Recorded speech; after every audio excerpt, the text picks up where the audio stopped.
Entonces, bueno, esa es la idea básicamente de ese videíto. ¿Qué pasó, Miguel?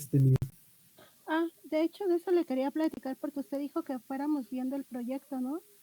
Que Ajá. íbamos. Y bueno, esa es mi idea, hacer una antena GPS, bueno, referente a eso. Bueno, O sea, pero no es una antena idéntica a esta, ¿verdad? No vaya a ser que sea la misma. no sé, Ah, bueno, pero yo por perfecto. eso de una vez le digo porque ese es mi proyecto y ya lo he estado investigando. Es No, una está antena bien. GPS. Ok, no, no es este tipo de antena, es una antena como tipo de televisión, entonces no, Bueno. tampoco van a... o sea, yo trato de buscar el proyecto más sencillo para que ustedes vean cómo desglosarlo y al rato a ustedes les toque hacerlo, ¿no? Desglosar todo lo que Ok, sí, profe. en Bueno, todas pero las ya partes. le dije mi proyecto. Sí, ya me avisaste, dirían. Sí, ya le Además, avisé. también todavía falta decirles qué partes va a llevar el proyecto y Ajá, darles una hoja sí, de especificaciones. De hecho, también ahorita traigo unas hojas, precisamente vamos a avanzar ya, porque si no, sí, profesor. nos quedamos. Entonces, estábamos hablando de los tipos de proyectos. Ay, se me olvidó ponerles una clasificación más amplia. La siguiente clase ahora sí se las coloco. Pero bueno, después de la clasificación de proyectos, seguimos con el ciclo de vida de un proyecto y quedamos que el ciclo de vida de un proyecto tiene inicio, planeación, ejecución y cierre. El inicio es básicamente ahorita donde estamos formulando la idea, donde estamos apenas pensando qué se va a hacer. Luego, para que ya arranque el proyecto, pues tenemos que hacer una cédula de proyecto, que en esa cédula, pues es donde vamos a especificar cómo va a ser nuestro proyecto. Ahorita lo vamos a ver en un momento más. La fase de planeación, que es ya la definición de hasta dónde va a llegar, qué es lo que vamos a hacer, cuándo lo vamos a hacer, cómo lo vamos a hacer, con qué recursos, el desarrollo de un programa y un presupuesto, la identificación de riesgos, todo lo que constituye el plan inicial para hacer el trabajo del proyecto y luego seguido de la fase de ejecución. Se lleva a cabo el plan del proyecto y se realizan tareas necesarias para producir todos los entregables y lograr así su objetivo. Esto lo vimos en la clase pasada y entonces íbamos a pasar a esta parte que le llaman el ciclo de vida de un proyecto. En este caso es una campana tipo Gauss, o sea, ya conocen la campana de Gauss. Pues es muy similar a la campana. Esta campana puede estarse haciendo hacia la izquierda, hacia la derecha, depende del tipo de proyecto. Recuerden que también otros tipos de proyectos son proyectos, digamos, estrictamente de manufactura. Cuando se dice que se maquila o se manufactura por proyecto, es cuando se tienen proyectos específicos, como por ejemplo la construcción de un avión. En la construcción de un avión o de un barco o de maquinaria pesada, son esos elementos los que se hacen por proyecto, porque son elementos, uno, de una gran inversión, que cuestan mucho dinero. Dos, son proyectos que no se pueden replicar o no se pueden hacer en forma de maquila. Y tres, un periodo largo de fabricación. Entonces, esos son proyectos muy específicos que no son proyectos específicamente de inversión, sino son proyectos de maquila, de construcción. Y entonces, cuando nosotros hablamos de celdas de manufactura o de otro tipo de manufactura, y una de ellas es por proyecto, se refiere a estos que no se pueden hacer por procesos continuos, no se pueden hacer de forma automatizada, sino que requieren toda una planeación completa para hacer solamente un objeto, un avión, más de estos aviones enormes que existen, ¿no? Como el que tenía Peña Nieto, ahorita que me acordé, o el que estaba tratando de vender López Obrador, que es el mismo, ¿no? También los grandes buques son proyectos de este tipo, maquinaria pesada. La maquinaria pesada tampoco se fabrica a destajo ni a maquila, sino que se trabaja por proyecto. Entonces, pues bueno, vamos ahora a ver cuáles son las fases. Tenemos un inicio, por lo general el arranque siempre pues, va a ser una línea hacia arriba. Luego tenemos la fase de planeación, la de ejecución, donde se lleva a cabo todos los procesos, se regresa ya prácticamente hasta entregar hacer los entregables, digamos, la documentación entregable. Recuerden que cuando iniciamos el proyecto, en esta parte de inicio, el resultado de ese inicio va a ser la cédula del proyecto. Después de la planeación sigue el plan inicial, o sea, hay que hacer un plan de cómo se va a ejecutar todo para que se lleve en tiempo y forma. Por ejemplo, ¿en qué momento del proyecto se va a contratar a la gente? Cuando arranca, antes de que arranca, se hace un contrato previo, se va a contratar de qué tipo, cuántas personas vamos a ocupar. Entonces, esa planeación entra dentro de un plan inicial de cómo se va a ejecutar ese proyecto, se lleva a cabo ya que se realiza y luego ya se hace el entregable de cómo está funcionando ese proyecto, ya sea de inversión o ya sea de maquila. Y por último, pues llega al cierre de ese proyecto. Hay que también ver el proyecto dónde está. ¿Ese proyecto es parte de una empresa o el proyecto es un proyecto, digamos, único que se va a realizar independiente para iniciar un negocio? ¿O ese proyecto es una ampliación de otra empresa? O sea, es decir, el proyecto puede ser parte de una empresa. Por ejemplo, el Walmart cuando pone sus tiendas afuera de la tienda, válgame la redundancia, o sea, sus tiendas pequeñas, estas tiendas en donde te venden un refresco nada más, en la parte externa de los Walmart, en algunos Walmart, tienen esas como tienditas, digamos. Ese es un proyecto, ¿no? Entonces les ha funcionado porque ya han puesto más tienditas en diferentes Walmart, que es una especie de tienda de abarrotes, digamos, entre comillas, porque nada más venden frituras, refrescos, aguas y ese tipo de cosas, o una fuente de sodas, digamos, afuera del Walmart, que pertenecen a Walmart, tienen un mecanismo de cobro, lo único que cambia es que ya no entras a la tienda a buscar tu refresco, sino en la parte externa, en la entrada, hay una tiendita y ahí la compras y ya te vas, ¿no? Y ya no tienes que hacer ese proceso de entrar, formarte, ver si está disponible en la caja y demás, sino evitan todo ese proceso y ese es un proyecto, digamos, puede ser de ampliación dentro de una empresa. Otro proyecto puede ser a lo mejor cambiar de giro o irse a otro giro de empresa, como por ejemplo, decíamos, este grupo Salinas, Pliego que tiene sus Electra, en lugar de tener dedicarse nada más a la televisión, fue un proyecto que lanzaran su propia, sus propias tiendas y sacaron Electra. Electra, dentro de ese grupo de Salinas, hubo otro proyecto un poco más chico que una ampliación una ampliación pero hacia otro sector, que fue el Banco Azteca, ¿no? Entonces, hay diferentes proyectos y hay proyectos que están al interior de otras empresas. O sea, puede surgir el proyecto al interior de una empresa como parte de, o puede ser un proyecto externo, o puede ser un proyecto único que inicia y arranca para hacer un negocio.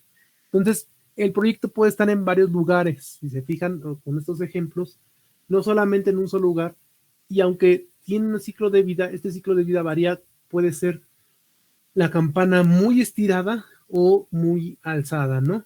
Hay proyectos como por ejemplo, la Coca-Cola, el proyecto de tienda Coca-Cola o de vender refresco Coca-Cola, pues ha sido un proyecto en donde la campana de Gauss está casi plana, es decir, está más abajo el pico o la punta, ¿no? Que tenemos acá. ¿Por qué? Porque es un proyecto que apenas está de salida ese producto. O sea, entró al mercado y se ha mantenido en el gusto y entonces esta no es tan prolongada esta curva, sino esta curva se suaviza y va por aquí así, en lugar de subirse tanto. Y es tanto el periodo de ejecución en donde se sigue vendiendo ese refresco que continúa así como una línea descendente. O sea, es decir, no tiene un repunte tan alto ni tampoco un bajón para el cierre de ese proyecto.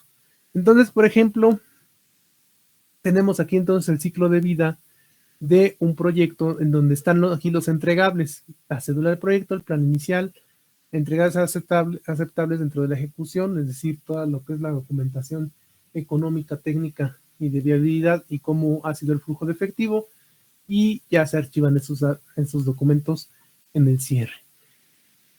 Hablando un poquito de estos procesos, de estas etapas del proyecto, también tiene procesos al interior. Entonces, cuando hablamos de un proyecto, como les decía, puede estar al interior de una empresa y por eso es que también hay procesos que se tienen que ejecutar con cierta, digamos, temporalidad. Entonces nos dice esto, los procesos en la administración de proyectos tienen como característica, una de sus características fundamentales, es su dimensión temporal, es decir, no pueden durar para siempre. A diferencia de los fenómenos de consumo inmediato, los proyectos demandan un tiempo importante para su realización. Esta característica temporal hace que un proyecto deba concebirse como un proceso. Es una sucesión de actividades que en muchos casos puede suponerse durante el tiempo de ejecución. La teoría de administración de proyectos, ¿se acuerdan que investigamos que era una gestión o administración de proyectos? Pues señala una característica fundamental que tiene un principio y un fin. Esto distingue la administración de proyectos de la administración a secas, porque en este caso tenemos que tener un inicio y un final de ese proyecto. Hacia el interior del proyecto se encuentran, sin embargo, las partes o componentes tradicionales de la administración: planificación, ejecución y control. Déjenme agrego a alguien porque creo que alguien quiere entrar.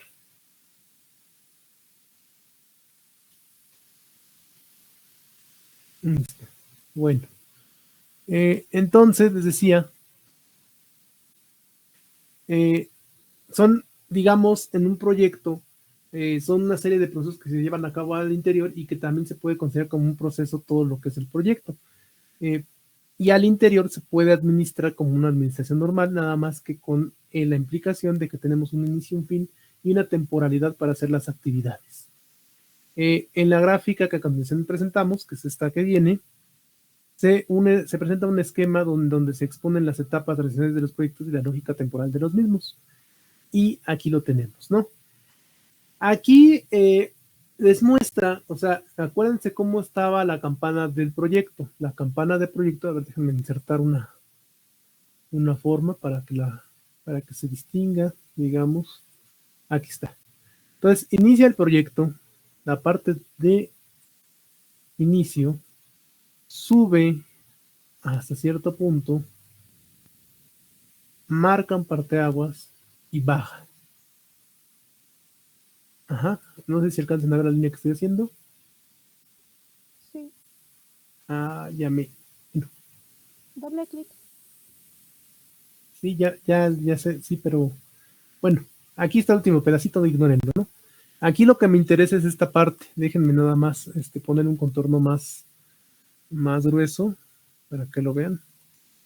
Ahí está. Déjenme de cambios de color. Ah, pero ese es el relleno, no el contorno. Entonces yo quería contorno, entonces de este lado. ¿Qué color le ponemos? ¿Qué color le ponemos?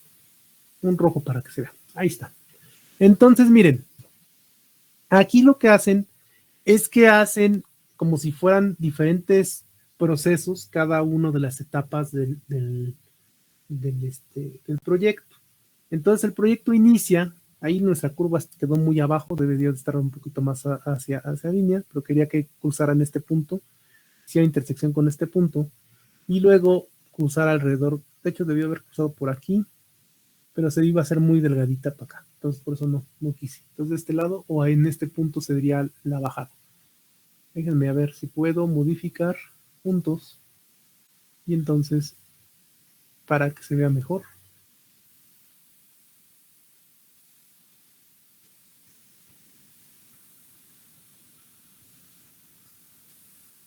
Para que se vea bonito esto.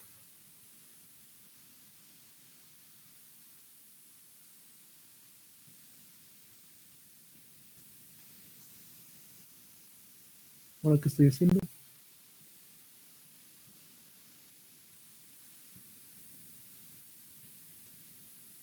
Bueno, ahí quedó todo chueco, pero bueno. Ahí está. Y en este punto, en lo que les decía que ahorita con calmita. Y ya sé que no, esto no se modifica de adentro. Ya voy, nada más modifico estos puntos que yo siento que quedó muy...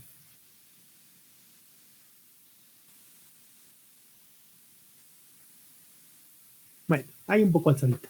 Bueno, el chiste es de esto que estamos viendo, es que así como va la línea roja es aproximadamente ya el comportamiento en sí del proyecto.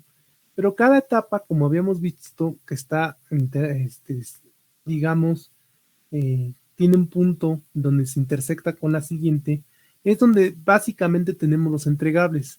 En un inicio, recuerden que si bien inicia con la idea, empezamos desde ahí a planear, o sea, como tú decías, Miguel, yo ya tengo pensado hacer esto, entonces tengo una idea de que va a ser, digamos, voy a usar ciertos materiales, ¿no? Entonces tú ya desde ahí ya estás planificando, aunque no tienes concretada la idea, ya estás iniciando este proceso de planeación inconscientemente o al ritmo que vas haciendo bien el inicio de tu proyecto. Luego vas a seguir planeando y en esa etapa de planeación va a llegar un momento en que ya tienes prácticamente todo terminado. No terminas de planear todo porque hay detalles que hay que realizar en la marcha o ya que esté ejecutado el proyecto, entonces tú ya tienes que ver si te convino contratar una personal más o te convino tener menos personal. Entonces inicia el otro proceso y tú ya vas terminando pero no te dejas de planificar. ¿Por qué? Porque sigues viendo cómo va funcionando en la ejecución, la planeación, y entonces vas haciendo modificaciones a tu planeación.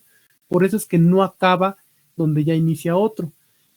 Durante todo el proyecto, prácticamente desde que inicia la planeación, está la etapa de control. Esta etapa de control o este proceso de control siempre se debe de llevar porque tenemos que controlar los gastos, tenemos que controlar las tecnologías, tenemos que controlar la información.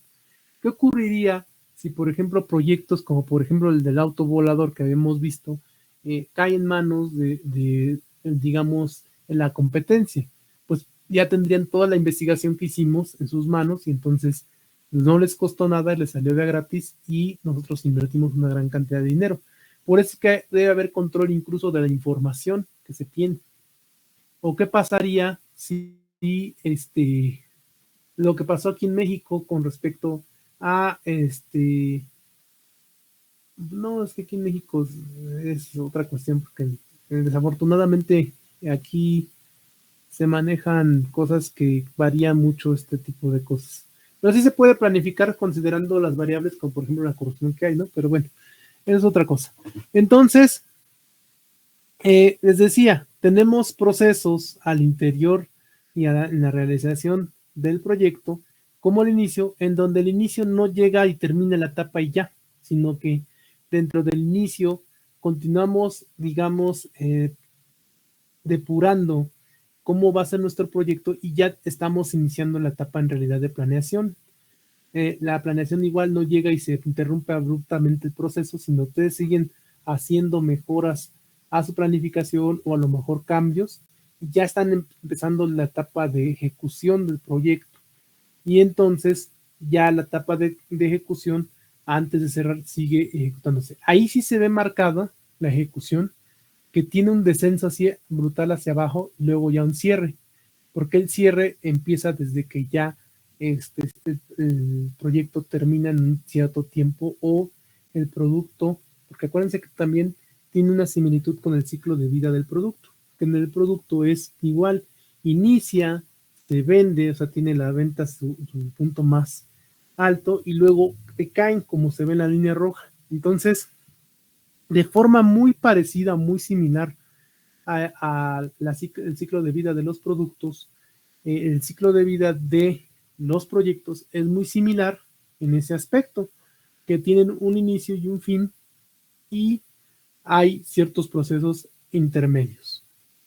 Entonces esos procesos son los que están en color gris y esos procesos en color gris no abarcan, digamos, una temporalidad exacta, porque a veces de parte de la planeación está en el inicio, parte de la planificación está en la ejecución, parte de la ejecución está en la planificación, parte porque se entrelazan estos procesos sin querer a veces o a veces sin, digamos, estar conscientes, ¿no? A pesar de que los puntos donde se intersectan es donde se hacen los entregables, obviamente. En el caso del inicio, el acta constitutiva o lo que llamamos aquí, que de hecho aquí lo teníamos, la cédula del proyecto, el acta constitutiva o la cédula del proyecto. Ajá.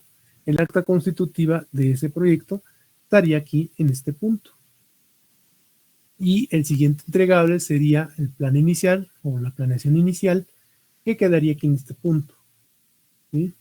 Y ya por último los entregables de cierre y de ejecución. Insisto, el control va prácticamente desde que inicia la planeación o un poquito antes. El control va siempre y donde mayormente se centra es en ejecución. Y yo diría que el control incluso va desde el inicio, ¿saben por qué? Porque cuando nosotros hacemos un diagrama de Gantt, ¿qué es un diagrama de Gantt? No es más que un cronograma. ¿Qué es un cronograma? Es el listado de actividades que tenemos que hacer y el tiempo que vamos a tardar en hacerlo. Entonces, ese listado con esos tiempos se hace en barros, es decir, se hace visualmente, y ya que se hace visualmente, entonces ya vemos que podemos realizar, digamos, el control de actividades según sus tiempos y ver qué tan avanzados están. En algunas plantas lo tienen en un tablero grande y lo van modificando en el día. Si algo se presenta, pues ahí modifican el tiempo que se va a llevar. Entonces, cada sección o cada área sabe en qué etapa va o en qué proceso está, y entonces no duplican a veces actividades. Vamos a ver. Por cierto, ustedes fueron a Bimbo conmigo, ahorita que me acordé. ¿Alguno de ustedes se fue a Bimbo conmigo? Los llevé el semestre 2019. ¿Ya no les tocó ir a Bimbo conmigo? No, profe, ni nos invitó. Qué mala onda. Sí, Profe. nos invitó. Híjole, qué feo. Nos avisa. Es que los llevé a Marinela. Qué mala onda. pues, Los sí. llevé a Marinela. Fue esta, ¿cómo se llama? ¿Les dieron su La que vende arbolito, Legos. profe? Ah, Carmen. No, Carmen, ajá, Carmen. No me dieron arbolito, me dieron mis dulces. Ahí sí nos dieron Sí. nuestros pingüinos. Fuimos a Marinela. Bueno, fuimos a Bimbo y ahí en Bimbo, a unos se perdieron y se fueron a la área de panificadora del pan blanco, y otros nos fuimos a Marinela. Entonces a mí me tocó Marinela y pues fueron puros dulces, ¿no? Ay, Bueno, es que tienen un tablero, un pizarrón ahí donde van anotando cómo van sus actividades, y de hecho pues ya prácticamente todo está automatizado, ¿no? Igual que en la planta de Aguascalientes de Nissan, igual que la de Volkswagen o la de General Motors en Toluca, que son las plantas que yo conozco. Y el semestre, le iba a decir el semestre pasado, pero no fue hace un año, salimos a Bimbo, bueno, a Marinela, fuimos a dar el tour para que vieran los procesos precisamente en la materia de introducción a la ingeniería. Ay, también llevé a los de taller de física. ¿Ya ven? Y así iba a ir bien, pero pues no se inscriben conmigo. Ay, profe, pues ya que ya estábamos más. Bueno, ya ni Ya nos están más recuerdo. arriba. Sí, ya ni nos recuerdo. Es que ya no me tocan otras materias, pues ya ven que sus compañeros no sueltan materias y pues ni modo. Las materias que me tocan es donde los ando metiendo a todos los rollos de las y de hecho estaba negociando a ver si me permitían, porque me decían que Sagredo los llevó también a Yakult y quería yo hacer la de Yakult también, pero se vino la pandemia y ya no hicimos nada. El semestre de la pandemia nos cortaron esa de Yakult y ya la que seguía. Bueno, pues de ánimos. Así pasa. Y bueno, en fin, entonces, pues así son los procesos. Y de hecho, hablando de procesos, porque ven que parte de introducción a la ingeniería se ven procesos, y precisamente por eso van a esas plantas, ¿no? Para ver. Ahora, aquí les presento una gráfica del nivel de esfuerzo requerido. Por lo general, los esfuerzos son muy grandes y la mayoría se requieren en ejecución del proyecto. Tenemos también entregables o metas específicas, no metas, objetivos específicos en cada etapa, ¿no? Entonces comienza el proyecto y dentro de la definición o inicio de ese proyecto, como yo les había comentado, hay que tener metas, especificaciones, tareas, quién va a hacer qué, es decir, qué responsabilidades tiene asignada cada persona. Dentro de la planeación tenemos que tener el calendario. Más el calendario es un cronograma, el cronograma es un diagrama de Gantt en realidad, presupuestos, recursos, por eso es necesario que sepamos hacer un presupuesto, manejar los recursos, el riesgo. Recursos, recuerden que hay materiales y humanos, es una subclasificación de los recursos, y dentro de los recursos materiales humanos tenemos los humanos, y los recursos humanos son lo que más problema es en las organizaciones. El mayor problema de las organizaciones son los recursos humanos. ¿Ustedes por qué creen que sea el mayor problema el recurso humano? No trabajan parejo. No trabajan parejo. ¿Qué otra cosa? Son más difíciles de manipular. De manipular. Bueno, pero aquí es manipular a una persona, ¿no? En el Más buen bien sentido yo de diría la cambiar. palabra, eso. No, yo diría que más bien son a lo mejor difíciles de tratar, eso puede ser. Manipular no, porque pues como para qué los vas a manipular a una persona, más bien son difíciles de tratar. ¿Por qué son difíciles? Miren, hay varias situaciones, ¿no? Que también no es tanto las personas, sino también las instituciones. Una de las cuestiones que existen en recursos humanos es que no hay fomento o no hay desarrollo profesional. Entonces, cuando una persona se siente estancada en su puesto y que ve que no hay crecimiento, esa persona va a tender a buscar su propio logro personal y profesional. Entonces va a buscar un mejor trabajo donde haya más desarrollo profesional o personal, depende sea la empresa, ¿no? Por ahí alguien alzó la manita, déjenme ver, que no los veo más que la pantalla está. Ah, sí, Yair. ¿O quién me dijo? Sí, Yair y Roberto. Roberto primero, por favor. Por ejemplo, también la cuestión de la seguridad, por ejemplo, los accidentes que pasan, los actos inseguros, o más con aparte, bueno. Sí, efectivamente. Nada más habla un poquito más fuerte porque así no se te escucha. Dice su compañero que la seguridad, tienes toda la razón, miren, uno es parte que las personas, miren, buscan su desarrollo profesional y su desarrollo personal, son dos cosas diferentes. Profesional es que haya escalabilidad o escalabilidad en la empresa, es decir, que ustedes no queden estancados, ¿no? Digamos, por ejemplo, entran a trabajar, digamos, de choferes en Bimbo, por ejemplo, y entonces el siguiente puesto, si ustedes le echan muchas ganas, pues a lo mejor es coordinador de reparto. Y luego el siguiente puesto a lo mejor es supervisor de la coordinación de reparto.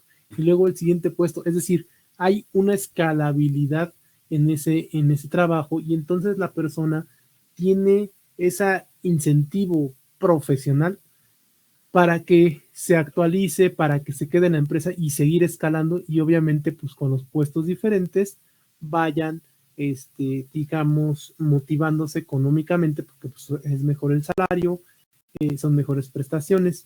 Y también a nivel personal, ¿cómo es a nivel personal?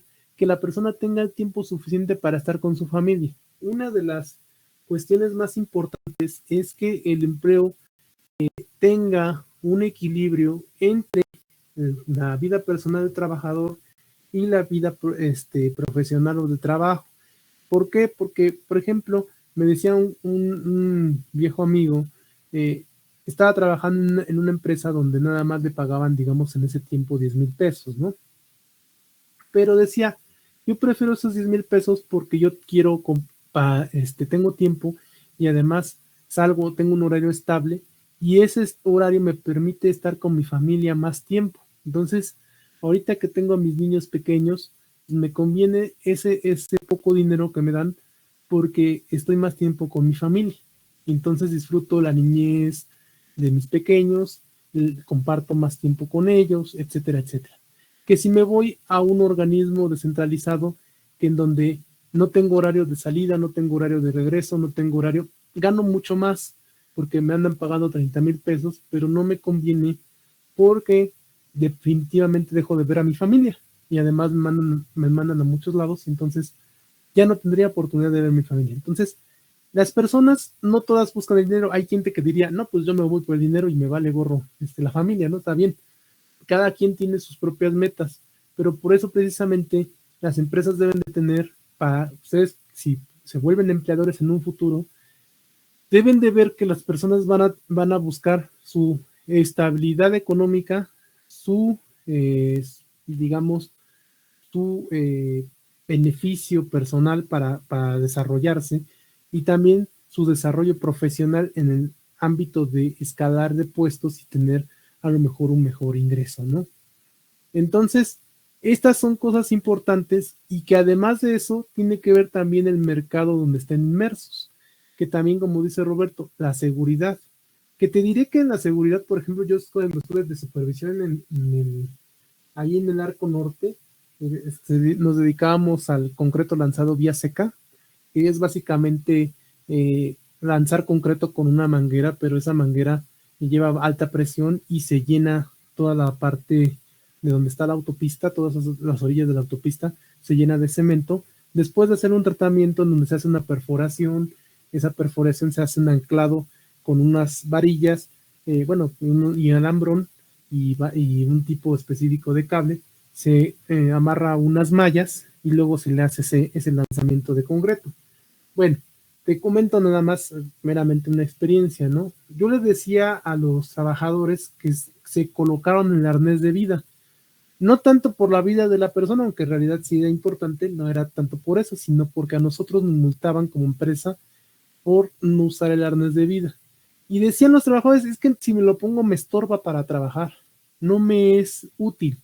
Y la verdad, pues a 20 metros de altura, a 15 metros, a 30 metros, pues es un riesgo bastante alto. Y a veces las personas, pues por falta de capacitación, por falta de, digamos, de costumbre, a veces se arriesgan mucho y entonces hacen esto. Ahora, también otra cuestión que no me ha tocado vivir, afortunadamente, es que hay trabajadores que, por ejemplo, trabajan en la prensa o en la embutidora o en la suajadora, y entonces lo que dicen, ay, viene el cumpleaños número 15 de mi niña, ¿no? Va a ser sus 15 años y quién necesito fiesta, necesito lana.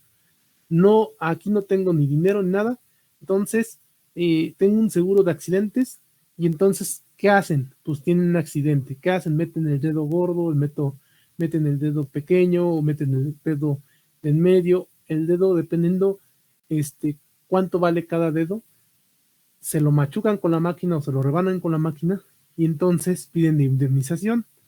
Eso ocurre, o sea, pareciera algo así como, digamos, qué fuerte que una persona se mutile para que le den una indemnización. Sucede. Y entonces se mutilan, piden la indemnización, les pagan la indemnización y hacen el cumpleaños de la hija de 15 años, de 20 años, de 30 años, lo que sea, ¿no? O la boda de su hija, hijo, no sé. Entonces, por eso es que se vuelve lo más problemático o lo más difícil de tratar es los recursos humanos, porque en primer lugar, se tiene que tener o se tiene que buscar que el recurso humano tenga una estabilidad económica, se tiene que buscar también un equilibrio entre lo familiar y el trabajo, o sea, lo social y el trabajo, y se tiene que buscar un equilibrio profesional en donde el trabajador tenga, digamos, esos incentivos para continuar en la empresa, esos incentivos para echarle muchas ganas y cambiar a lo mejor al siguiente puesto, ¿no? Entonces, esa es una parte y la otra parte, sí, dime. También podría ser, bueno, no sabía cómo, no sé si es bueno decirlo como la capacidad. No, sí. La capacitación. Sí. Pero es necesaria, ¿no? Sí, es necesaria y además muchas empresas no dan esa capacitación. Y está la dando mi perro. Espérenme un segundito.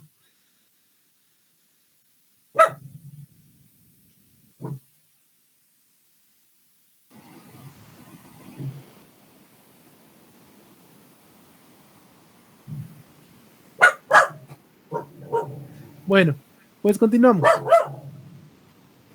Espérenme tantito, déjenme ver. ¿Dónde está? Ah, bueno, entonces les decía, la capacitación también tiene que ver, porque también tienes que tener a los trabajadores capacitados, pero ahí la capacitación es una cuestión que también las empresas han aprovechado otras cuestiones, ¿no? Se supone que cuando tú contratas a una persona, o sea, porque les va a lo mejor a tocar a ustedes ser contratantes, o sea, a lo mejor ser contratados, ¿no? Pueden estar en cualquiera de los dos lados. Cuando tú contratas a una persona, también esa persona puede venir contratada de otro lado. Y es por eso que dentro de lo que les piden como experiencia laboral es que hayan estado operando cierto tipo de máquinas o que sepan manejar cierto tipo de máquinas o cierto tipo de software. Con eso la empresa evita capacitarte en esa área. Obviamente hay empresas y más las empresas grandes que sí te capacitan. Hay otras que no les gusta capacitarte porque pues cuesta dinero capacitarte. Es muy difícil porque si tú capacitas a un trabajador, ¿qué pasa si agarras y dices, yo lo voy a mandar a estos congresos y a estas series? Y entonces te cuesta no solamente el tiempo que el trabajador va a estar fuera de su área de trabajo, sino que también te cuesta el costo de ese curso o de ese proyecto o de digamos, de esa actividad. Y aparte de que te cuesta, terminan las capacitaciones, digamos que los certificas, ¿no? Yo necesito trabajadores certificados, pero mis trabajadores no están certificados en cualquier cosa. Puede ser en calidad, puede ser en sistemas avanzados de seguridad, en lo que tú quieras. Entonces los capacitas, ya los capacitas, los certificas y todo, y entonces el trabajador agarra y denuncia y se fue porque el trabajador tenía un certificado de que él ya estaba capacitado en sistemas Cisco, por ejemplo, o en sistemas específicos. Ahorita hay una capacitación, creo que en Google, para manejo de sus plataformas y demás. Hay otra para iOS. Y entonces, o en Cisco, que son para básicamente, ay, se me olvidó el nombre. ¿Cómo se llaman estas cosas? Ah, ya se me olvidó.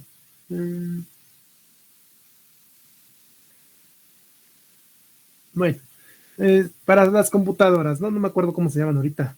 Se me fue el nombre. Pero el chiste es que los capacitas y tienes una certificación. Ajá, puede ser. En CCNA. Bueno, obtienes una certificación. El punto es que obtienes una certificación y entonces el trabajador ya está certificado y avalado por diferentes institutos y a ti te costó la capacitación porque tenías que pagar o cubrir las horas que el trabajador no estuvo en su chamba y también tenías que cubrir el costo del curso y también tenías que a lo mejor llevar a varios y hacer, digamos, esa investigación de qué necesitabas, ¿no? Y la inversión en la máquina además donde va a estar el trabajador. Entonces tú como empresario, imagínate, ya lo capacitaste, ya invertiste, ya todo, y el trabajador al tener una certificación agarra, busca una chamba donde le pagaban 10,000 pesos más o 20,000 pesos más. Y se va, te dice, ¿sabes qué? Pues no me conviene, yo me voy, ahí nos vemos, ¿no? Y pum, se va.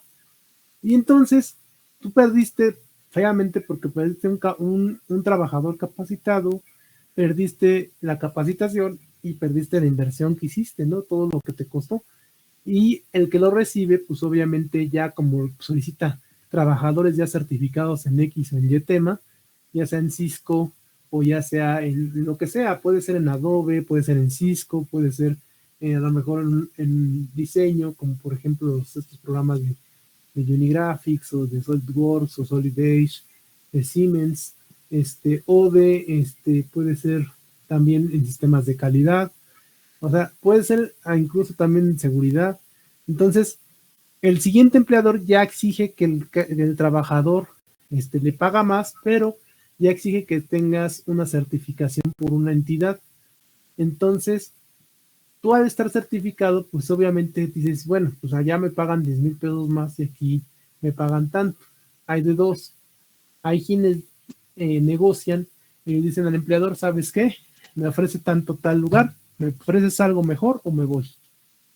Y entonces ahí empieza una etapa de negociación en donde te costó la capacitación del trabajador y aparte te está costando el que el trabajador quiera más salario precisamente esa capacitación. Dirían algunos, pues es que es desleal a la empresa, pero pues la empresa tampoco cuando tú terminas es tan leal con el trabajador, o sea, simplemente es un trabajo y ya. Entonces, la realidad aquí en México también que tiene una cultura medio extraña, porque en Estados Unidos es, a ver, yo terminé, no quiero ya trabajar aquí, me presento mi renuncia, entrego lo que tengo que entregar, mis entregables y adiós. Aquí en México hay hasta incluso memes en donde te dicen, no se hace así, no puedes renunciar así, tienes que dar 15 días de aviso de que te vas a ir para que consigan un reemplazo, tienes que incluso capacitar a tu reemplazo y luego te puedes ir. Una cultura totalmente extraña en donde priva la capacitación, o sea, la capacitación a otras personas cuando tú ya lo que quieres es irte de la empresa por X o Y razón, ¿no? Es decir, nos tienen muy atados a esto de ponte la camiseta, ¿no? Cuando te dicen, no, pues póngate la camiseta y échale ganas y quédate 2-3 horas, sin cobrar horas extra, ¿no? Aquí no se cobra horas extras, se tiene que aventar el trabajo porque pues es ponerse la camiseta y es estar con tu equipo o de trabajo. Entonces, ese tipo de cultura nos la han estado enseñando desde que somos, digamos, chicos, y entonces mucha gente pues se la cree, ¿no? Y se pone la camiseta y todo, siendo que pues son horas extras y el empleador tiene que pagar lo que tiene que pagar, lo que le corresponde, ¿no? El trabajo que están desarrollando. Y en lugar de eso ya se dice que pues es que no se ponen la camiseta, no se ponen, incluso se ve mal que un trabajador termine en su hora exacta de trabajo. Es decir, si tu horario era de 9 a 2 de la tarde, se ve mal que te vayas a las 2, tienes que ir 2:30, 2, casi las 3, para que no digan que pues, tú no quieres la empresa, o no le echas ganas, o no quieres. Y también se ve peor que llegues tarde, ¿no? Decían por ahí, pues, yo llegué 20 minutos tarde, pues en la tarde te pago tus 20 minutos y me quedo 20 minutos tarde. Ah, no, pero no funciona así. Yo en la mañana, como llegaste 20 minutos tarde, te descuento, y si te vas tarde, pues no te pago tus horas extra, pero sí te tienes que quedar porque pues es ponerte la playera o la camiseta, es decir, estar con la compañía, echarle ganas, ¿no? Entonces, esa cultura eh, no es, no es, digamos, lo más conveniente para el trabajador y es muy en el sentido de explotación laboral. Por eso es que también muchos recursos humanos pues son complicados porque también los recursos humanos pues presentan diferentes modalidades en esto de los riesgos, como me decías, no solamente el que el trabajador no use el arnés, te multan a la empresa, pero aparte también el riesgo conlleva el trabajador, pero aparte el trabajador también ya trae en la mente la fiesta de la chiquilla, la fiesta de no sé quién, la graduación del hijo, no sé, ¿no? Entonces, hay accidentes que no son accidentes, sino que los provocan para que los indemnicen y pues con eso pagar los 15 años. Parecería broma, parecería extraño, pero pues así sucede, ¿no? Entonces, por eso es lo más complicado y como me decía Cristian, dice Cristian, eso que menciona no es como teoría de Deming. No, pues no. Bueno, Profe, pero sí, dime. podría haber, por ejemplo, una forma de ética laboral. Por ejemplo, si dicen que tu horario es de 9 a 3 de la tarde, 4 de la tarde, y dices, bueno, ya le paro, pero se deja algo pendiente que se puede hacer. ¿Eso podría ser válido? Es válido en Estados Unidos y es válido en muchos países del primer mundo. Se supone que si tú ya pusiste todo tu parte, incluso precisamente está la controversia esta en países de primer mundo, en donde se tiene como Holanda y otros países, en donde se tiene que, cuando un trabajador tiene más horas de descanso, es decir, convive más con su familia, tiene más desarrollo personal, perdón, que laboral, el trabajador se vuelve mucho más productivo. Cuando ven indicadores de productividad a nivel país, lo que ocurre es que el trabajador es menos productivo en México, pero es de las personas que más trabajan. Es contradictorio, ¿no? O sea, en México tenemos trabajadores que más trabajan, más horas trabajan, pero el menos productivo. ¿Por qué? Porque no hay ese incentivo. O sea, si tú dejas algo pendiente para el día siguiente, es válido y se puede hacer, pero se supone que aquí en México no lo puedes hacer porque se ve mal. O sea, tú no puedes dejar cosas pendientes porque ya no tienes el tiempo, porque el tiempo de tu jornada laboral terminó, sino que tienes que terminarlo y entonces te dicen, es que ponte la camiseta, es que estate con el equipo, y es que era para mañana, y es que ayer la debiste haber entregado. Cuestiones que en realidad rayan digamos, pues en la falta de un compromiso laboral serio por parte de los empleadores.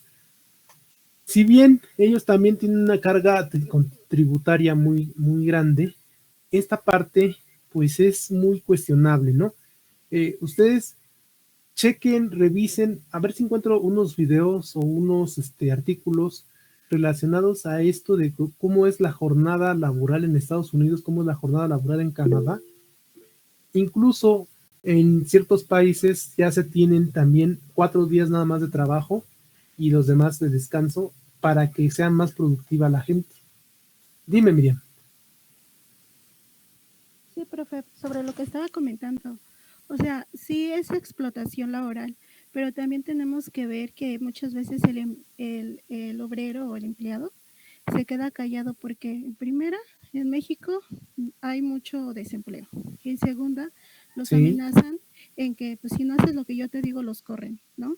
Entonces, sí, ¿qué hace? Desgraciadamente lo que es el empresario es someterlos, someter a la gente. ¿Y cómo lo hace? Metiéndoles miedo, ¿no? Que si no te sometes, pues te quito tu trabajo. Y cierto. desgraciadamente así es, ¿no? Así es Sí, en México así es, ¿no? Por eso ahorita de la pandemia, una parte de que hay desempleo, otra parte de la pandemia y esto se está yendo cada vez más abajo, ¿no? Porque por eso hay mucha gente ahorita que está robando. O sea, si la delincuencia de por sí ya estaba alta, ahorita está mucho más, ¿no? sí, Entonces, efectivamente. sí, Pero es lo que les digo, Sí, es la parte más problemática en un proyecto, los recursos humanos. Y no tanto porque las personas en sí sean problemáticas, sino que hay una serie de también de situaciones sociales, por ejemplo, en este caso, como mencionas, eh, que hacen que se vuelva problemático el recurso humano. Entonces, hay empresas que sí valoran, muy pocas, pero sí hay empresas que valoran a su personal y lo mantienen o tratan de mantener a su personal, digamos, de base. Entonces, cuando ustedes checan, más que nada son empresas grandes, cuando ya consiguen una persona que les es leal, trabajadora, productiva, tratan de mantenerlo siempre en sus filas, tratan de que no se vaya, porque también el trabajador pues busca, les digo, va a buscar siempre su beneficio y está bien, porque es parte de la vida, ¿no? Si no te dan el recurso ahí, tú necesitas para que tus hijos coman, pues tienes que buscar un trabajo que es donde te paguen más, o buscar dos trabajos, ¿no? Entonces, porque además esto ya no sería de proyectos, sino más bien sería cuestión económica de forma general. La, la cuestión económica aquí en el país es sumamente grave porque el salario mínimo no es un salario mínimo. O sea, el salario mínimo es una burla. El salario mínimo tendría que ser mucho más grande para que alcance para vivir con lo más básico. En Estados Unidos, el salario mínimo permite que el trabajador tenga una pequeña vivienda, coma dignamente diario y tenga además con qué transportarse y vestirse. O sea, es decir, está calculado que el salario mínimo de un día laboral te alcance para todas estas cuestiones en su proporción. Y aquí en México el salario mínimo hasta hace poco era una vergüenza. O sea, nadie ganaba, prácticamente nadie ganaba el salario mínimo porque era muy bajo. Actualmente sí hay quien gana salario mínimo y mucha gente porque ya subió o se incrementó. Mándeme. perdón, profe. No, y lo peor es que si el salario mínimo fuera igual en todos los estados, pero en diversos estados el salario mínimo cambia, ¿no? Por ejemplo, ahora que fui a visitar a mi mamá a Oaxaca, estado de Oaxaca, me estaba comentando mi prima, ¿no? Que el salario mínimo allá no llega ni a los 500, está en 487. Entonces, imagínense, ¿a qué nos estamos Pues sí, enfrentando? sí, o sea, les digo, pero es que el problema aquí también es que el salario mínimo no cubre la canasta básica necesaria para que una persona viva diariamente. Entonces, ese es un problema porque precisamente, supuestamente, y entre comillas lo dejo, lo que es Enrique Peña Nieto en conjunto con este, ¿cómo se llama? El Chiqui Drácula, este, ay, perdón el nombre, el ex jefe de gobierno, este, Mancera, el Chiqui Drácula, perdón el sobrenombre, bueno, Mancera, Mancera, pusieron lo que eran las sumas, lo que serían las sumas supuestamente para que el salario mínimo, digamos, no tuviera esa presión y todas las actividades gubernamentales, todo se midiera en UMAS, supuestamente con la idea de que también les pagaran en UMAS, cosa que no ocurrió, ni nos pagan en UMAS, y lo que vino a hacer el UMA es venir a incrementar la desigualdad en México. ¿Por qué?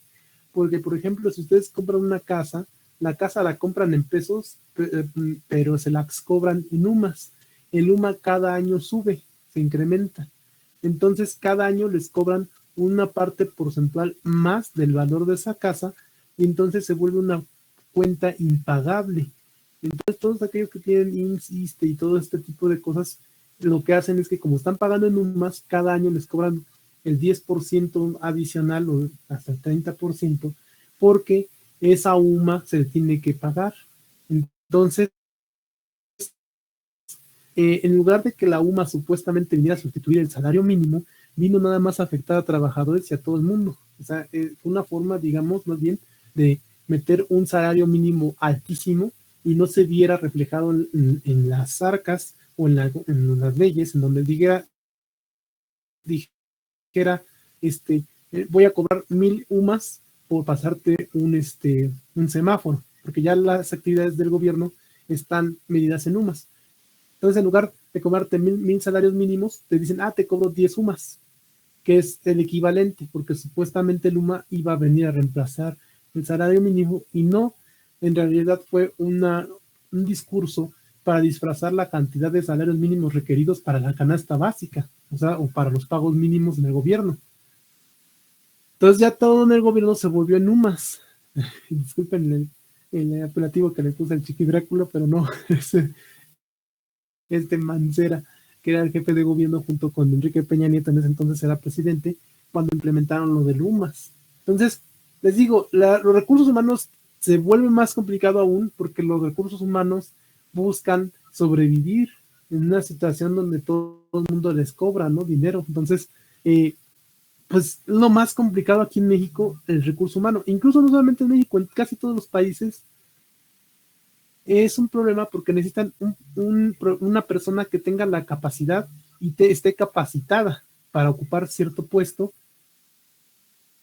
y que no les cueste tanto el capacitarla y que preferentemente que ella tenga la capacitación como tal y que además cada vez que hay una rotación de personal, porque cuando se van de ese trabajo buscando otras alternativas,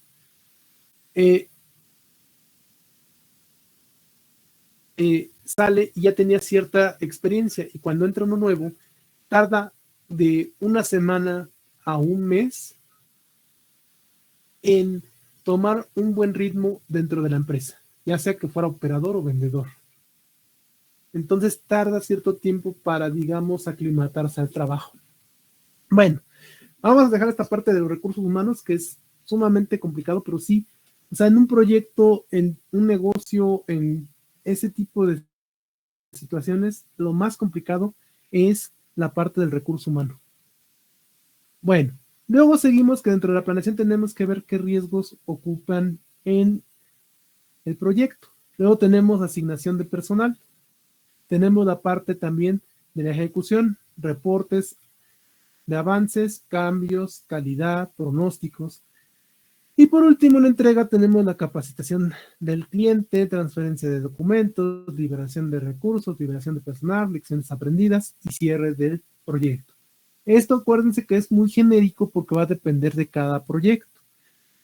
Los proyectos precisamente por eso tienen que responder a varias preguntas. Estas preguntas son importantes para que inicien su proyecto. Tienen que responder su proyecto ¿qué se quiere hacer? En este caso, por ejemplo, Miriam lo tiene muy definido. Yo quiero hacer tal cosa. Entonces, quiere decir que ya tienen la naturaleza de ese proyecto. ¿Por qué se quiere realizar eso? Aquí en este caso no me vayan a poner que porque el profesor lo pide, ¿no? No. ¿Por qué se quiere hacer? Pues porque el proyecto, hay proyectos, acuérdense, sociales, en donde se busca que ayudar a las comunidades o ayudar a una problemática en específico. Entonces, el por qué se quiere hacer da el pie a que ustedes indiquen el origen y la fundamentación. Recuerden que las preguntas son las que tienen que responder ustedes para que inicien su proyecto y entonces puedan realizarlo de forma clara. Entonces, el qué es que lo que quieren hacer, por qué lo quieren hacer, por qué quieren hacer ese proyecto, origen y su fundamentación, es esto. ¿Para qué lo quieren hacer? O sea, ¿cuál es el objetivo? ¿Cuál es el propósito? Por ejemplo, ustedes quieren construir una antena, ¿para qué? Pues para que a nadie le falte antenas, ¿no? O para que en cierta zona lleguen a vender medicamentos o etcétera, ¿no? Depende de lo que ustedes quieran hacer. Recuerden que su proyecto, el suyo específicamente, tiene que estar relacionado con telecomunicaciones. Puede ser productivo como que teléfonos celulares, gadgets, también el internet de las cosas, por ejemplo, casas inteligentes, refrigeradores inteligentes, toda esta parte de comunicación que hay entre diferentes dispositivos, y también pueden ser, por ejemplo, un medio streaming que genere nuevo, una plataforma que una diferentes streaming por cierto costo, servicios de internet, servicios de telefonía, servicios diversos de telecomunicaciones. Entonces, su proyecto tiene que ser forzosamente de telecomunicaciones por el área que están.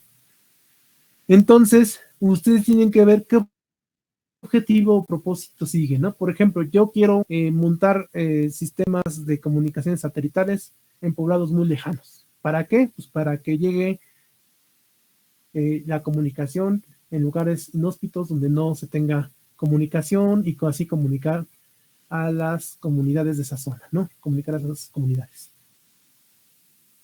¿Cuánto? Es decir, ¿se quiere hacer? ¿Cuánto se quiere hacer? Pues hasta dónde se va a llegar. O sea, en cuánto se refiere a hasta qué punto van a llegar. Y esas son básicamente las metas. ¿Dónde se va a realizar? ¿En dónde lo quieren realizar? En la ciudad, en el estado. Ahí tienen que tener en cuenta el dónde muy específico, su ubicación física. ¿Por qué? Porque, por ejemplo, no es lo mismo rentar un local, fíjense, nada más un local, rentar un local en la zona de Polanco, o en la zona de Insurgentes, o en la zona de Reforma. Un local ahí se paga hasta en dólares, o en la zona de Santa Fe. Lo que es Santa Fe, Polanco, Reforma, el centro actualmente se pagan los locales en dólares, ya ni siquiera en pesos. Entonces imagínense en cuánto está la renta.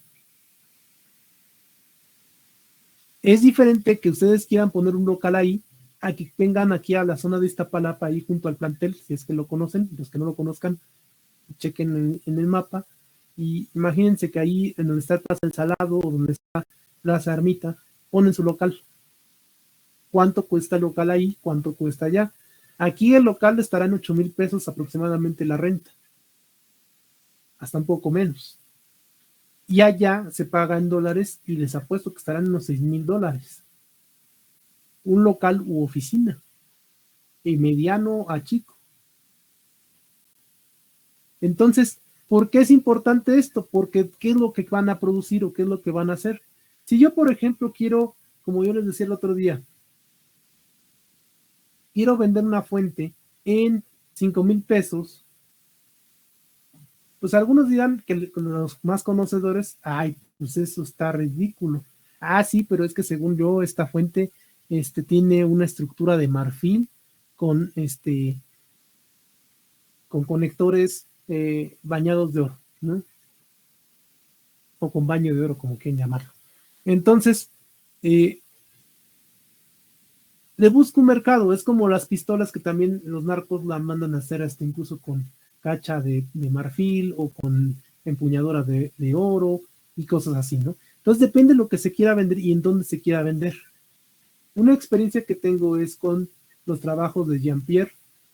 Los zapatos de Jean-Pierre. Los zapatos de Jean-Pierre, estos zapatos de Jean-Pierre, fuimos a la fábrica y le preguntábamos al dueño, oiga, a ver, ¿y por qué no se diversifica y hace una línea económica? Dice, no, porque nuestro mercado ya está muy bien segmentado y nosotros no disponemos de vender cosas baratas, sino de buena calidad. Nosotros manejamos puras pieles y no contemplamos bajar de precios porque consideramos que ya tenemos nuestro nicho de mercado bien ubicado y nos va bien con las ventas. Es decir, no sé si conozcan los zapatos de Jean-Pierre. Los hacen ahí en Guanajuato, por cierto.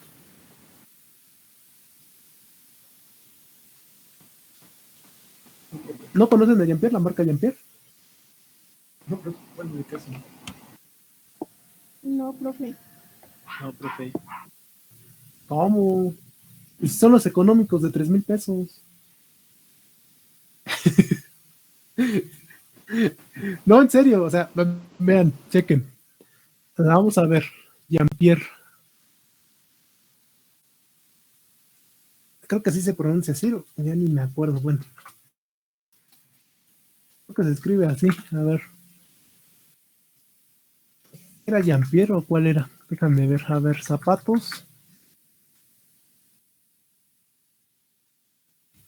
Bueno, ahorita no me acuerdo entonces el nombre.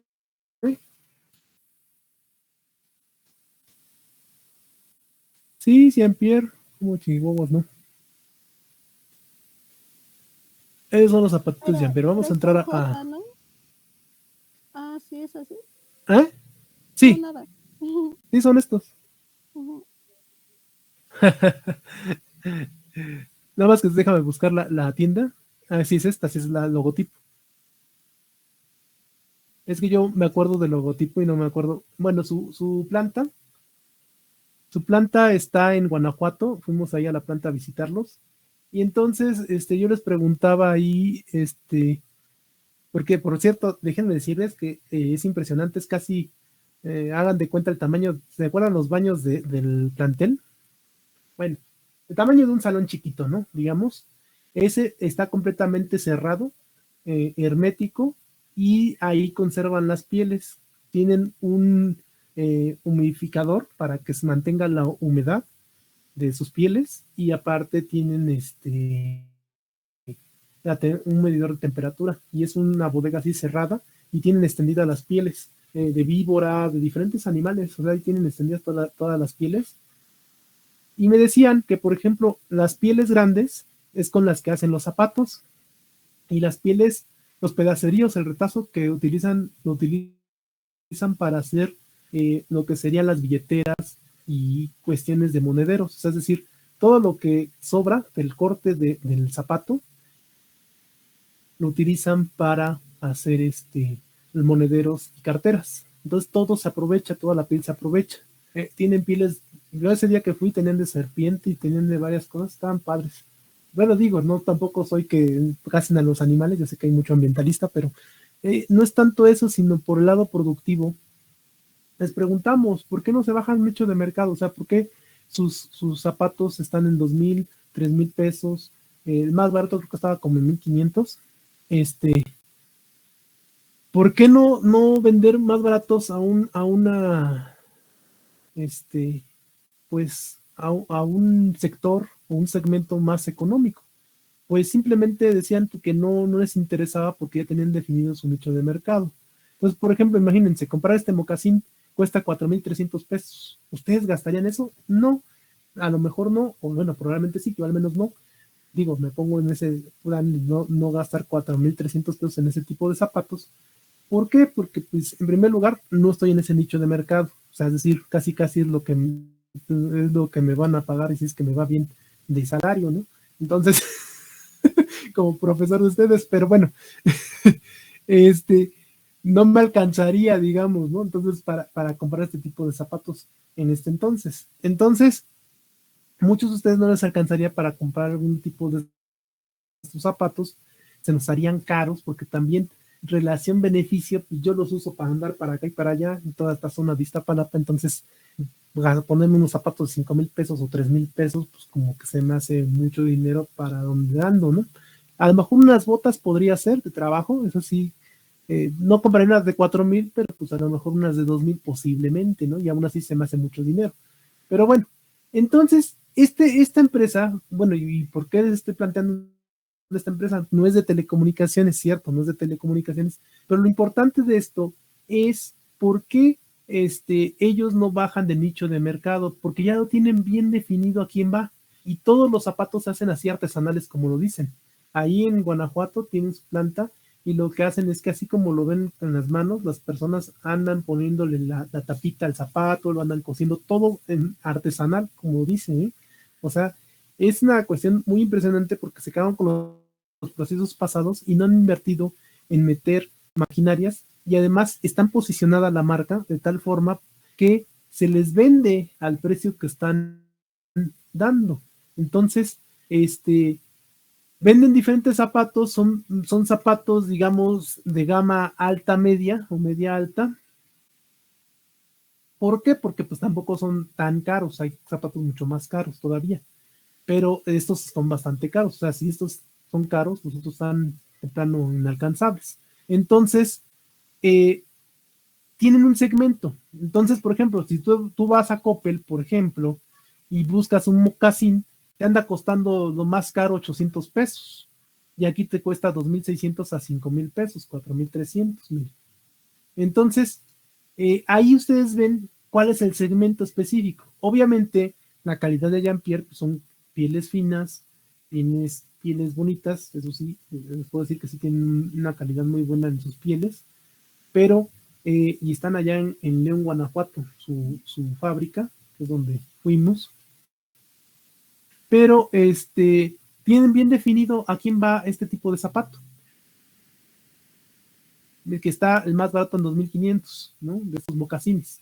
Si ustedes se meten, por ejemplo, a Coppel, digamos,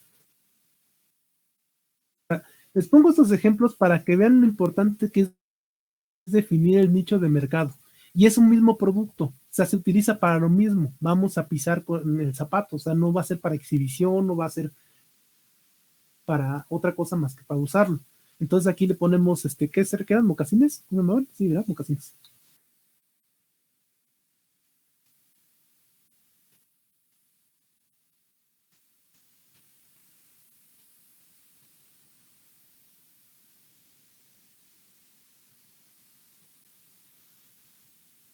Ahí están los precios.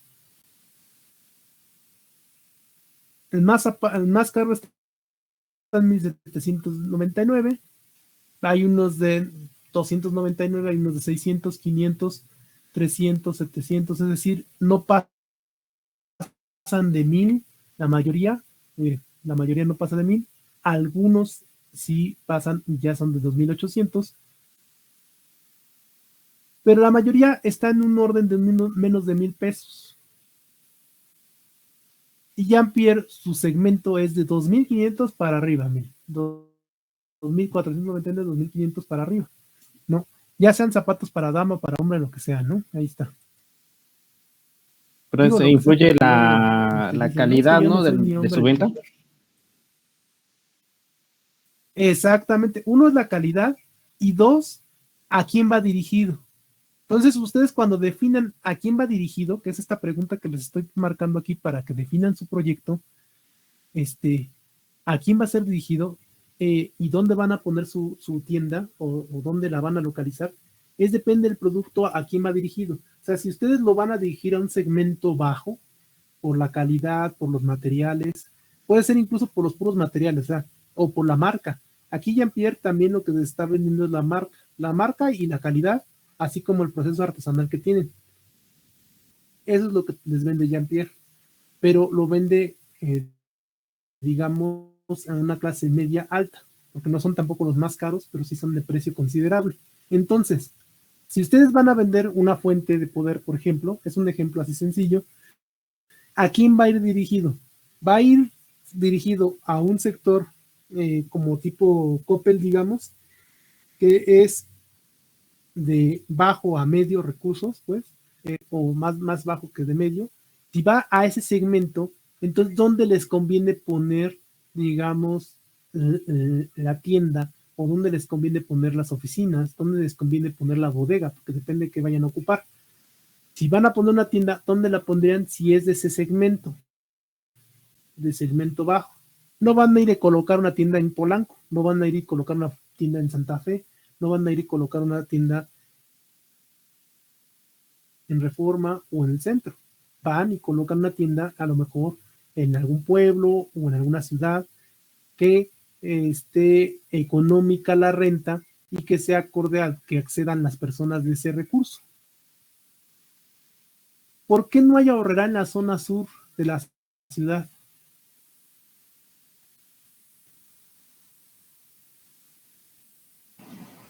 O en la Benito Juárez, simplemente. Por el tipo de personas que viven ahí, ¿no? Bueno, el nivel económico. Exactamente, pero no es el tipo de personas, es el nivel económico, exactamente. Es el estrato económico.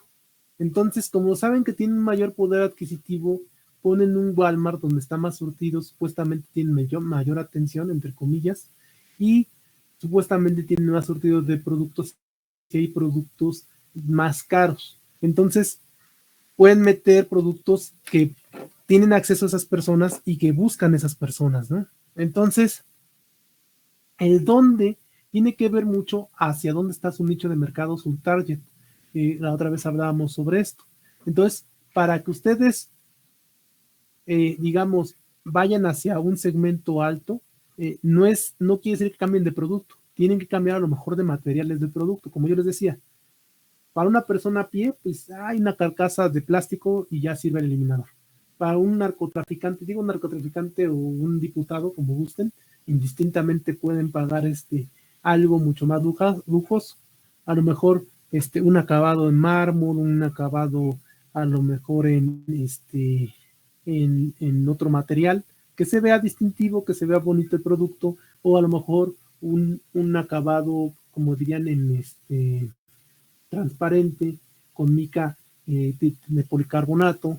Entonces, depende del segmento a donde vaya y sigue siendo la misma fuente. Se sigue usando para lo mismo. O sea, es decir, no tienen forzosamente que cambiar de producto, pero sí tienen que definir muy bien a qué nicho de mercado va. Va para un sector medio, va para un segmento bajo, va para un segmento alto, va para un segmento muy pobre, va para un segmento muy rico. Entonces, ya que hayan definido su segmento, entonces pueden decirme, o sea, decir, tienen que preguntar a ustedes para quién quieren venderlo y por lo tanto qué características debe tener, porque no es lo mismo que le vendan a una persona de poder adquisitivo alto un eliminador sencillo a una persona con pocos recursos. Una persona con pocos recursos, pues aunque sirva el aparato, ya, ¿no? Para una persona de altos recursos busca más calidad. Vean simplemente los aparatos que usa iPhone. iPhone también es parte de lo que vende la marca y también vende mucho la calidad de sus productos. Exactamente. Si se fijan, por ejemplo, que aguantan un montonal esos teléfonos, duran mucho más tiempo. Bueno, también hay unos teléfonos Samsung muy buenos, pero bueno, básicamente no es por esta marca, sino por la calidad del producto. Está dirigida a un segmento muy específico de la población. Cuesta 22,000 pesos, creo, el último que sacaron, ¿no? Pero bueno, vean dónde están las tiendas.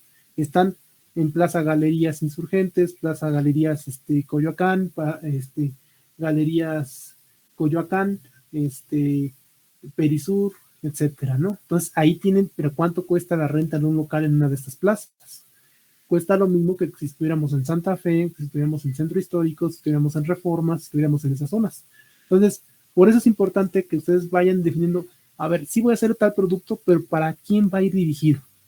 Por el material que voy a meter. Si no tengo que cambiar de materiales, tengo que cambiar de diseño a lo mejor para que tenga clientes que quieran comprarlo. O sea, ahí no solamente es guiarme por los precios que hay en el mercado, sino que también es ver hacia dónde lo quiero dirigir para que le ponga ciertos elementos, ¿no? Entonces, es importante por eso dónde van a poner, ya sea la tienda donde van a vender, o el stand donde van a estar, o la fábrica donde van a crear esos teléfonos. ¿Cómo van a hacer la distribución de su producto? Pues puede ser por Walmart, puede ser por Amazon, puede ser ¿dónde? ¿En qué plataforma? Mercado Libre. También va a depender a quién va dirigido. Ahí hay una sección en Google, quiero que la busquen. Esa sección de Google es de estadísticas, perdón. Esa sección de estadísticas les va a decir qué es lo que más se vende en Google, por ejemplo.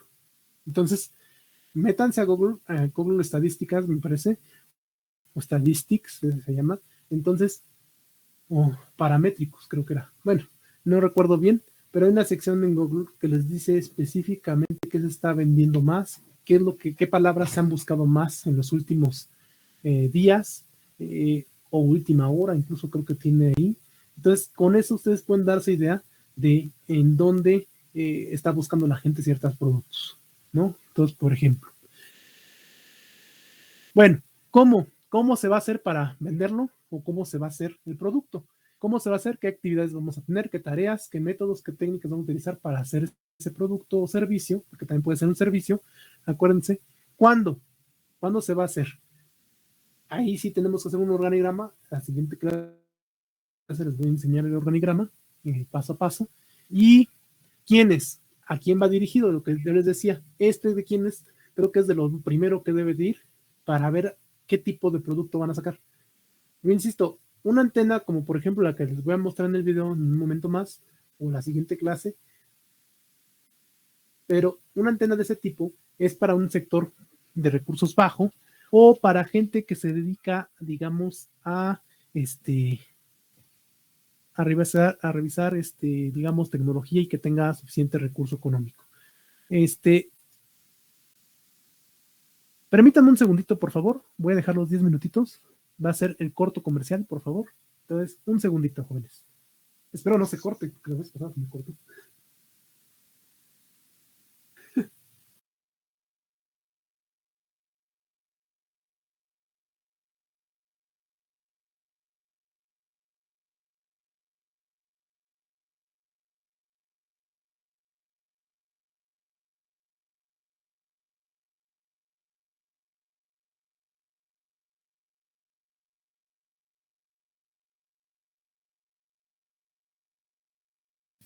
Es que la verdad, a mí me dio un calambre. Ya, hijo, yo creo que es por la posición, por el tiempo, estar sentado aquí cada tanto tiempo. Es lo malo de que faltan las presenciales, ¿verdad? Pero bueno, sigamos, disculpen ustedes. Para terminar, ¿a quiénes va dirigido? Que les digo que es lo más importante. ¿Quiénes lo van a hacer? Insisto en esto de los recursos humanos, es también un factor imprescindible. ¿Cuántas personas, qué nivel de estudios, qué capacitación deben de tener? ¿Nos vamos a capacitar nosotros? ¿Cuánto nos va a costar esa capacitación? Es lo que deben de definir. Recuerden que esta es una definición también muy sencilla, que tienen que hacerlo a partir de un formato que ahorita les voy a presentar. Bueno, esta tablita, antes de presentarles ese formato, es básicamente establecer la viabilidad de esa idea, ¿no? Que es lo que estamos ahorita planteando. Déjenme les muestro el formato antes, porque este formato lo van a llenar más adelante. Esta es una propuesta de proyecto que es también una cédula de proyecto en donde iniciamos el proyecto. Fecha, número de cédula, título del proyecto,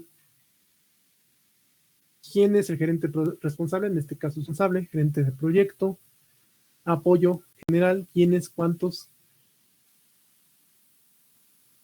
El proyecto requerirá más de 500 horas de trabajo, cuántas horas va a requerir. El proyecto es esfuerzo de una sola vez, se presentarán sobre bases regulares. La propuesta de proyecto fue revisada por el gerente del producto, definición del problema, describa el problema u oportunidad a la que se está atacando con el proyecto, definición de las metas, describa las metas del proyecto, definición de los objetivos, desempeño, costo, programa, es decir, qué tanto nos va a costar, y una hojita de análisis de riesgo. Esta la vamos a llenar más adelante. Pero básicamente estas preguntas que estamos nosotros viendo es para que ustedes vayan armando o puedan armar ustedes el proyecto contestándolas o imaginándolas, aunque sea ahorita en boceto, es decir, en sucio, vayan diciendo, bueno, yo voy a poner, como decía Miriam, voy a hacer una antena, ¿ok? Una antena. Va a ser de tipo de telecomunicaciones, va a ser una antena. ¿Por qué lo voy a hacer? Porque quiero entrar en este sector de las telecomunicaciones mediante una antena que sea accesible a todo el mundo, ¿no? O sea, que sea económica. Entonces ahí, a decir económica, ¿a quién va dirigido inmediatamente?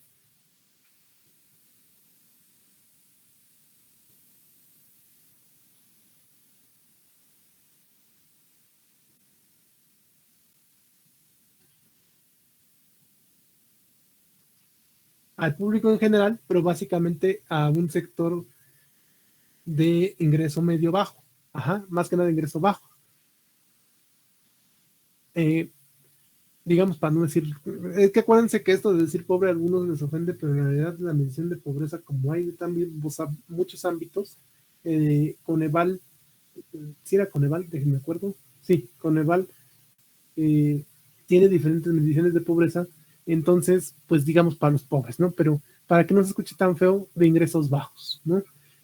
Ingresos bajos porque es insisto, ahí sí dice, quiero una antena económica. Si digo, quiero una antena que tenga la mejor definición posible para, no sé para qué será su antena, pero bueno, vamos a suponer para un televisor ultra super HD, que es una, digamos, es un equívoco decir super ultra HD, pero bueno, entonces, pero lo quiero de alta tecnología, de alta gama, ¿no? Que tenga diferente tipo de conexión, incluso que se conecte con el live. Entonces, que ya ven que tiene un conector especial, ¿no? Entonces, por ejemplo, si decimos esa definición del proyecto, para qué queremos ese proyecto y su origen y su fundamentación de esa forma, entonces, por lo tanto, estamos ya desde ahí describiendo un sector de alto poder económico. Entonces, ya definimos eso. ¿Cuánto se quiere hacer? Pues yo nada más quiero hacer 1000 unidades al mes. ¿Dónde lo quiero hacer? Pues yo lo quiero hacer la antena, digamos, en Iztapaluca, porque ahí está barato el terreno. Entonces ahí lo voy a fabricar y voy a tener stands o voy a tener distribución a través de Amazon Prime o de Amazon o de a lo mejor otro sistema como Liverpool. Lo voy a vender a través de Liverpool, lo voy a vender a través de Palacio de Hierro, pero mi localización física va a ser Iztapaluca. Ahí voy a generar todas las antenas y luego las voy a distribuir con proveedores externos y en donde van a cobrar un porcentaje de lo que de precio mi antena. ¿Cómo se va a hacer? ¿Cómo vamos a realizar esa antena? ¿Qué actividades y tareas? ¿Qué métodos y técnicas? ¿Qué tipo de materiales? ¿Cuándo lo vamos a hacer? Ahí sí vamos a empezar a hacer el calendario, que es un cronograma. Acuérdense, se ponen las actividades y el tiempo que duraría cada actividad. ¿A quiénes va dirigido? Pues ya supimos que a una gama alta, si decimos que es la antena esta súper avanzada. ¿Quiénes lo van a hacer? ¿Qué recursos humanos? ¿Cuántas personas lo van a hacer? Es decir, va a haber una persona que ensamble, una persona que doble, una persona que empaque, una persona que cuide la seguridad, una persona que le conecte el cablecito, una persona, es decir, hay que dividir las tareas y hay que poner un responsable de cada actividad. ¿A quiénes va dirigido? ¿Quiénes lo van a hacer? Eso ya lo habíamos visto. ¿Con qué se va a hacer? ¿Con qué se va a costear? ¿Cuánto voy a requerir económico y cuántos materiales voy a requerir para hacer una sola antena? Ajá. Entonces, ya que estamos en este punto ya de una vez, imagínense que vayamos a hacer esta antena. Ya son las 4, ¿verdad? Si quieren, les dejo el enlace. Antena pajarita o Bouti. Se denomina así debido a que tiene 4 pares de dipolos que parecen una pajarita, como estoy viendo. Por eso es conocida como antena pajarita. Es una antena muy fácil de construir y que da muy buenos resultados. Vamos a ver cómo se hace.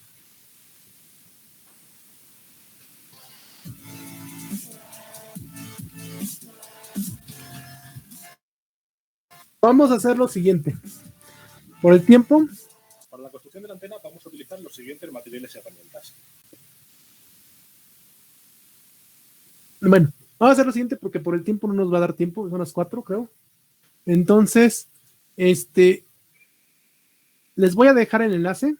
Una vez se lo subo acá. Lo revisan. ¿Qué es lo importante que deben de hacer? Deben de hacer una lista, hagan la interna para que la siguiente clase la revisemos y vayamos haciéndola nosotros, de materiales. Que de hecho también ahí la anuncia. 2, los procesos. Cada proceso es cada cuestión que se hace. Por ejemplo, puso el tornillo, ese es un proceso. O los pasos que a seguir para armar. ¿Por qué es importante los pasos? Porque son los elementos con los que va armando y ahí podemos meter diferentes personas si queremos producirla masivamente. Precisamente por eso es importante y por eso es bueno ver este video porque van a tener la lista de materiales, que es lo que van a ir sacando. 2, van a tener la cantidad de actividades que se hacen, o sea, de procesos. Por ejemplo, cortar la laminita. 3, vamos a cotizar cada uno de los elementos y saber cuánto cuestan en precio unitario o cuánto nos cuesta el rollo y luego sacamos la cantidad de usar específicamente. Vamos a suponer un 10% de merma. La merma es el material que se desperdicia al hacerla, y con eso vamos a hacer los presupuestos, nuestro cronograma, y vamos a hacer los cálculos. Entonces, les dejo el video, el enlace del video aquí, porque a lo mejor tienen clase, ¿no? Y también se los coloco aquí en la clase. Entonces lo revisan y nos vemos el día lunes. Acuérdense que en proyectos sí nos vemos el día lunes, por favor. Sí, profe. Sí, profesor. Ok. Entonces nada más lo revisan y nos vemos el lunes. ¿Va? Cuídense. Espero no haya sido muy aburrido. Gracias. De fin de Hasta semana, todo. Luego. Buen fin de semana. No, profe, Igualmente, buen estuvo fin. buena. Gracias.